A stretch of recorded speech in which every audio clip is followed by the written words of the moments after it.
আমার বেলফুল গাছে একটাও ফুল ফুটছিল না। আসলে ফুল গাছটা ছিল টিনের শেডের তলায়।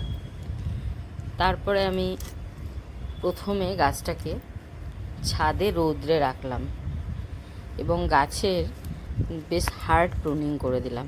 বেশ কিছু ডালপালা ছেটে দিয়ে তারপরে গোড়ার সাইডের যে টবের মাটিগুলিকে অনেকগুলো তুলে ফেলে তার মধ্যে হাড় গুঁড়ো, শিংকুচি, তারপরে তোমার নিম খোল, বাদাম খোল দিতে পারিনি আমি, তার মধ্যে দিয়েছিলাম সর্ষের খোল, তারপরে তোমার ডিমের খোসার গুঁড়ো, এরকম বেশ কিছু জিনিস দিয়ে মাটিটাকে ফিল আপ করেছিলাম বা ভর্তি করে দিয়েছিলাম।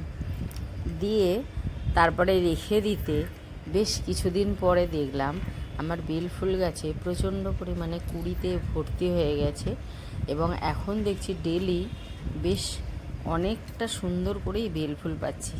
তোমরা তো জানো বেলফুল মানে আমার তো ভীষণই পছন্দেরই ফুল এবং তাতে যা সুন্দর সুগন্ধ বেলফুলের, তেমন ফুল দেখতেও খুব সুন্দর।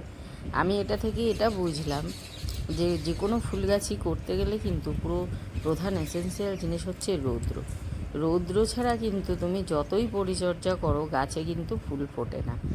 আমার কিন্তু আরও কিছু গাছ রয়েছে যেটা টিনের শেডের তলায় রয়েছে, সেই সব ফুল গাছগুলো না ফুল প্রচুরই কম ফোটে খুবই সামান্য, কিন্তু রৌদ্রটা গাছের জন্য প্রচণ্ডই দরকার। তার সাথে দরকার খাবার।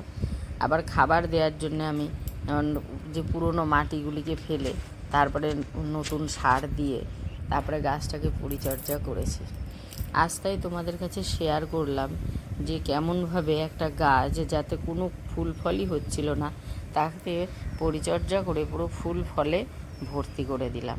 তাই জন্য তোমাদের যাতে কিছু উপকার হয়, হ্যাঁ, যারা নতুন বাগানি আছো তারাও, বা যদি কারোর গাছে ফুল না ফোটে তাহলেও আমি যেইভাবে গাছে ফুল এনেছি তোমরা কিন্তু সেইভাবেও করে দেখতে পারো যদি গাছে ফুল ফল হয়।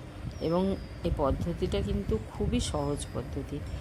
এতে মানে যে কোনো বাগানি বা যারা নতুন মানে সামান্যই ভালো করে মানে সবে শুরু করেছে তারাও কিন্তু এই টিপসটা ফলো করে দেখতে পারো, তাহলে গাছে ফুল ফল কিন্তু ভর্তি করে পেয়ে যাবে। আমি দেখো পুরো হাত ভরে ফুল তুলেছি, মনটা তো ভরেই